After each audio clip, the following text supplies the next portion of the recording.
Alrighty, well this saga's gone actually a lot better than I expected it to. Even a few of you have actually noticed what this game is and have told me that it's from your childhood as well.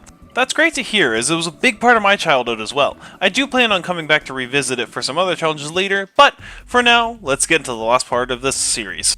To start off the last section, we're going to an area called Mount Brim, an area with lots of lava and lots of ice, much like one of the Mario Galaxy planets. I've also decided to go ahead and use some of the actual game music in the background, which is something I should have been doing for a while now. Some of these musics are a bop. Our first level of Chapter 7 opens us up into this large, mountainous range of ice and lava. Much like I said before, it's very dangerous and very, well, alternate world-like. However, these walls are very much so metal, making me intrigued if these robots were around before they decided to bring the Tabamon monsters in.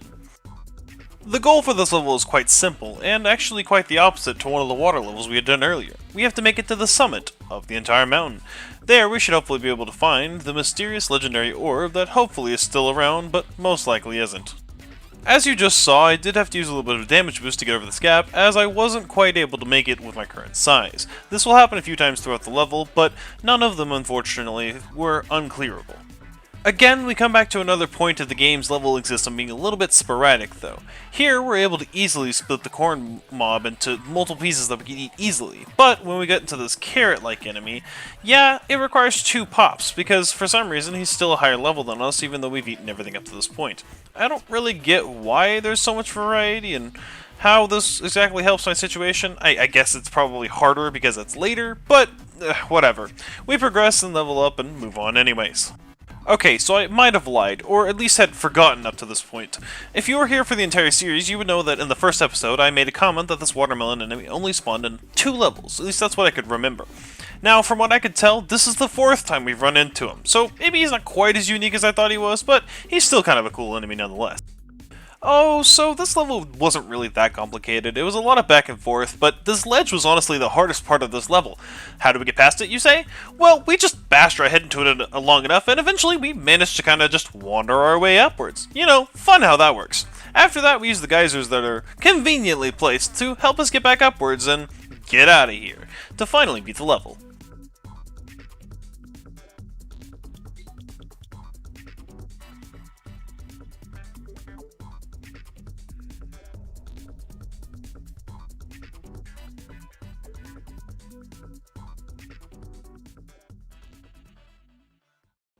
Level 2 opens us up into a big, wide open area that looks like a coliseum, fit for 2 champions to battle it out to the death. But no, we've somehow managed to just make it inside the volcano. I thought we were at the top of the mountain, but apparently we're not even close. And of course it would be an action-packed mega level if we didn't happen to have some rising lava to put us on a bit of a time limit. You know, am I right? Timed level's my favorite. Mario Classic of all. Let's go. Well, beginning things off, it wasn't too complicated. There were a couple of struggles, in the matter of speed, getting all the acorns before being able to progress forwards. But that's just generally how this level is. It's kinda complicated in the fact that you have to catch the acorns quickly before the lava tries to get you next. This is also one of the interesting levels where you can see your level jump. And by that I mean you grow more rapidly than you normally would, and most enemies won't usually do that in the game. However, in this level, and a few more of the later levels, it'll start to happen more often, as they want to get you as a bigger size for, I guess, plot reasons, I suppose. You'll see it later. There wasn't really much to say about this level in accordance to jumps at the very least. The only things that were much of a challenge was there was a couple of ledges that were a little bit questionable, and I wasn't entirely sure how I was going to make it up them. But using a little bit of perseverance, it wasn't that bad. However, there was one that was a little bit tricky. There was a ledge right at the end after defeating the leader pirate. It happened to have the final geyser on it that I needed to get out.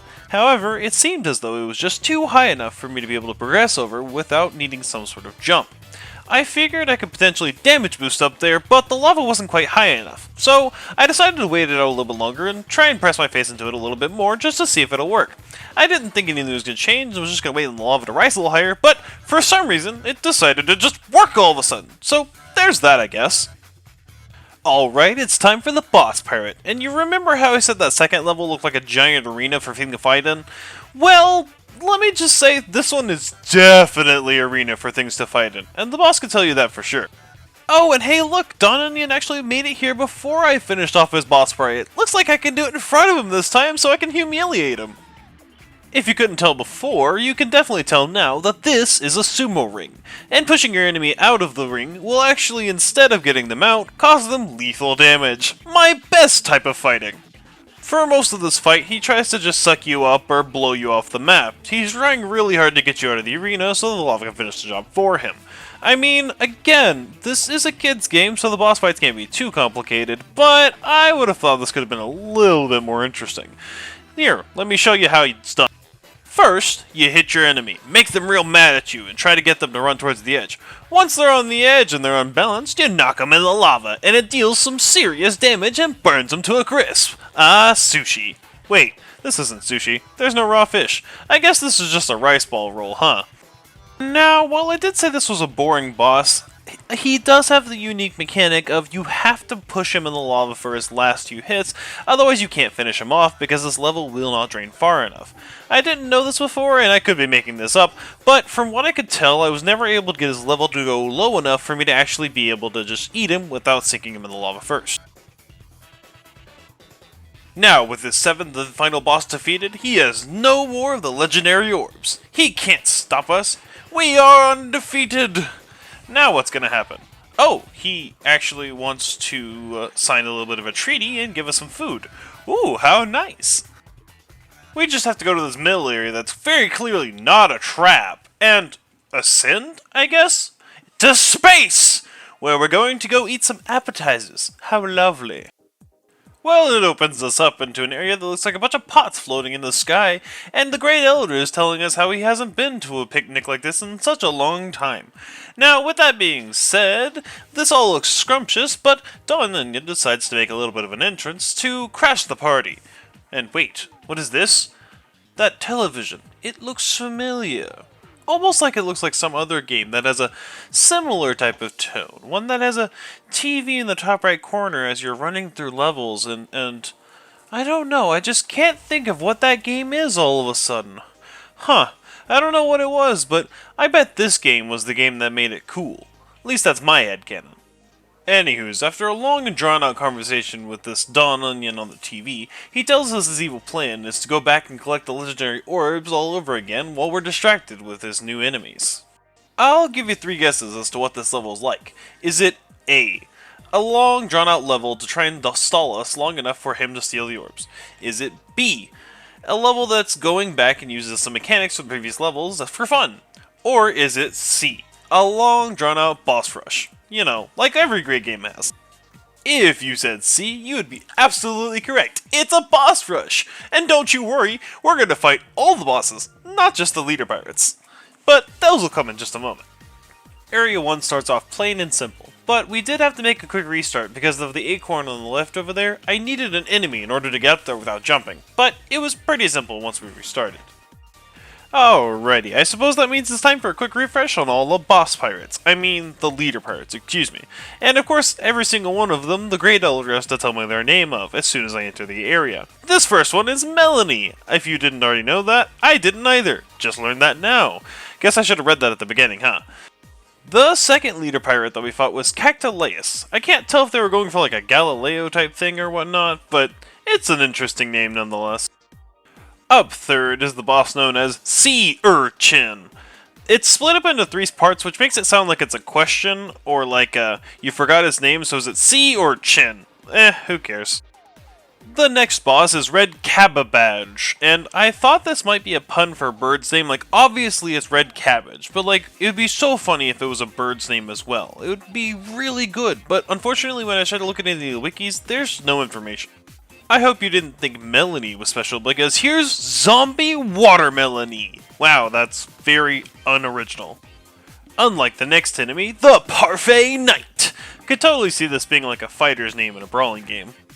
And last but not least, the final leader pirate. Oops, I guess I skipped it by accident.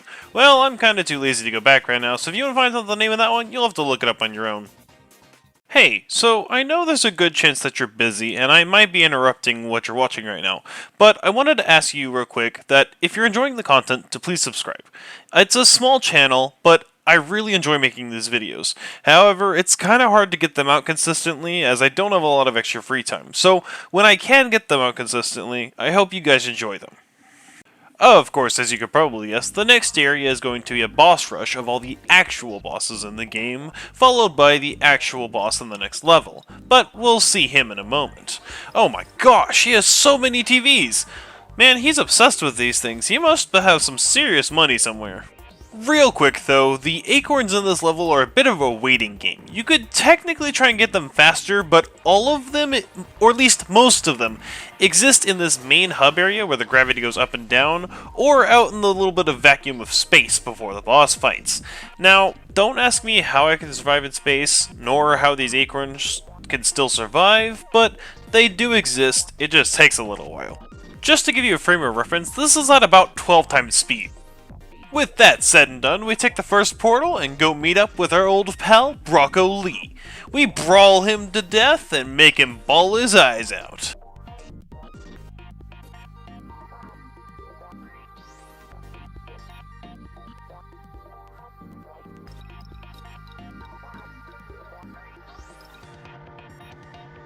Next is the Great Grapey, who gets easily trampled by our new awesome power of our greater size.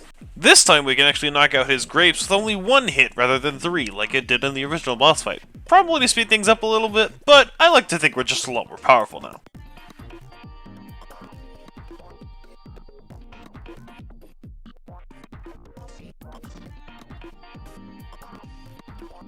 Oh man, this meal's gonna be a big one. We got a buffet. Time to fillet the big fishy.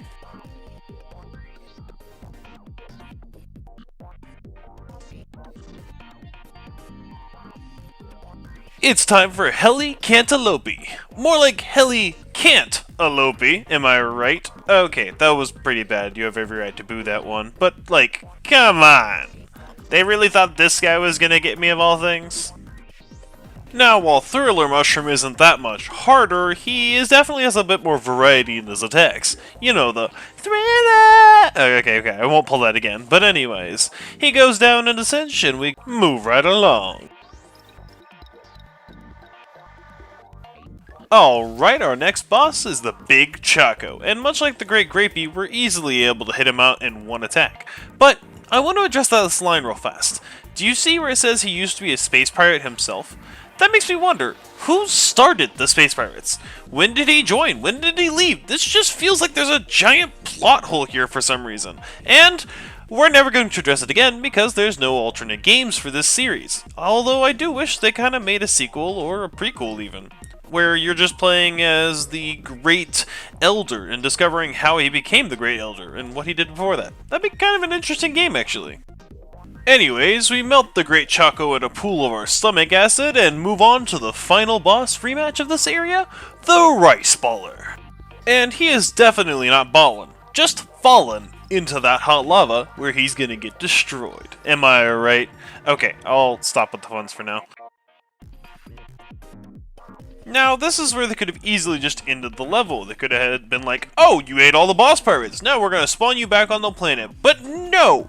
Now we're going to send you back through the chute, and you're going to jump out of the airlock, because we're going to make you fall back to Earth instead.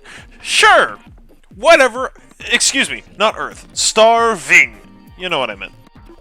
Alright. It's time to move on to our final boss fight. King Pumpkin. And yes, we're gonna be massive for this fight. It's gonna be awesome. But also, this boss fight music is quite a bop. It hits really hard and really fast.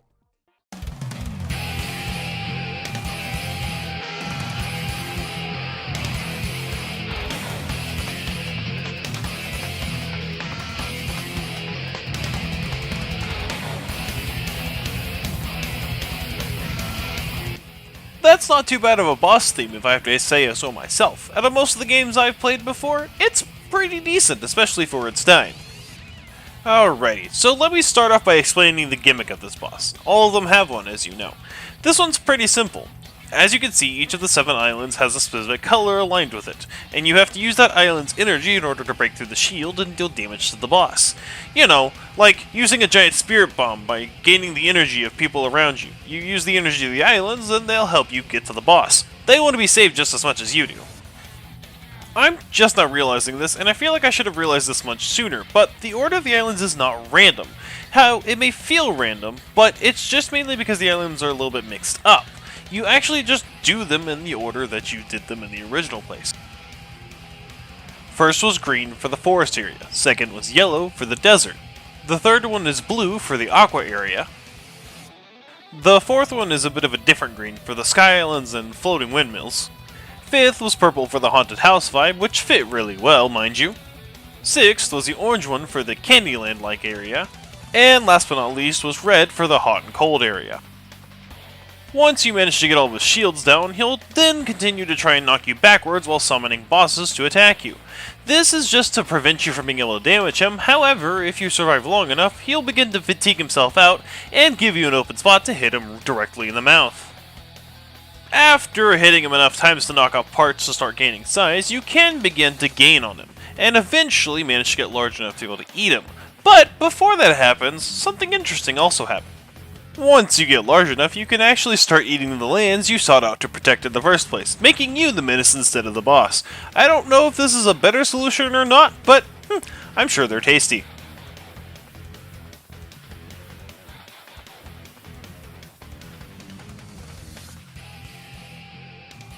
After wailing on the boss, we slowly make him smaller and smaller while we get bigger and bigger, eventually making us big enough to be able to just gulp him up in one singular bite.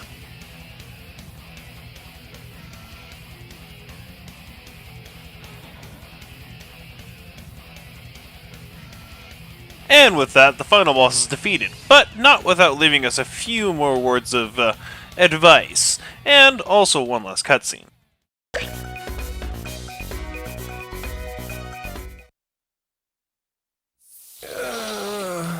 It appears that this is the end for me.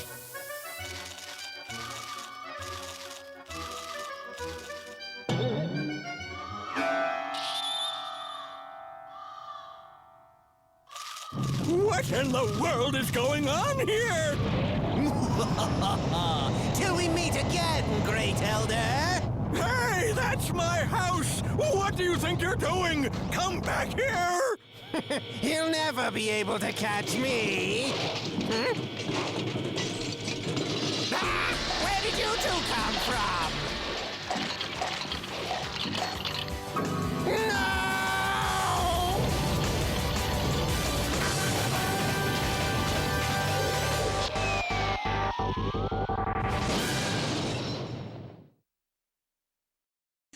I'm glad we managed to get a definitive, we beat the bad guy, but at the same point, if he did manage to escape, we would have at least been able to have maybe had a sequel. It's kind of unfortunate that this game was a one-off title, but that's just how it goes sometimes, I suppose.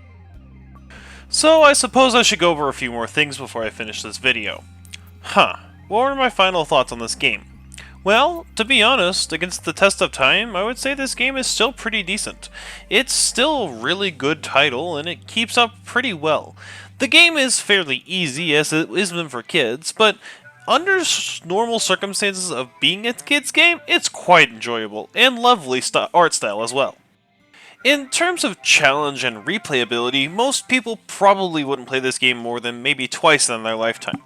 However, I still feel like there might be 2 or 3 more challenges I could do with this game. If you would like to see any more of those challenges done, let me know. I'm considering doing at least a couple more. As a quick last minute note before we wrap up, I wanted to mention this unlockable you can get after beating the game. I call him Munchable. He's a device that the Grand Elder created, and it's supposed to be something that's very powerful in use, and in theory it is. It gives you super dashes that go like twice, if not further, than a normal dash, and jumps that are pretty good. However, for our challenge, I'm not going to be using him at all, for the same reason as anything else. We don't have him until we beat the game, meaning that logically, we couldn't get to that point without getting those jumps. So, whatever jumps we have final are what we're going to have for now. I might be able to come up with some other counter later in the off chance that he actually does make a difference, but it still won't count towards this current goal. Alrighty, I suppose it's time for our last total for this specific run, huh? Wait, you mean to tell me that there was only one level with the required jump? I don't know whether to be proud of that or quite annoyed, because on the one hand, one jump is not a lot, especially for a game like this that I thought was going to have many more. But at the same point, one jump is so close to 0 jumps, man. I could have had it if only I could figure out some new technique. But I did try the 4 or 5 ways that I thought were possible, but unfortunately only one of them might be possible. So, oh well. One jump it is. And if you think you could do better, let me know and show me a video potentially. But for now, I say I'm gonna go and get some sleep. You guys have a great day. See you later.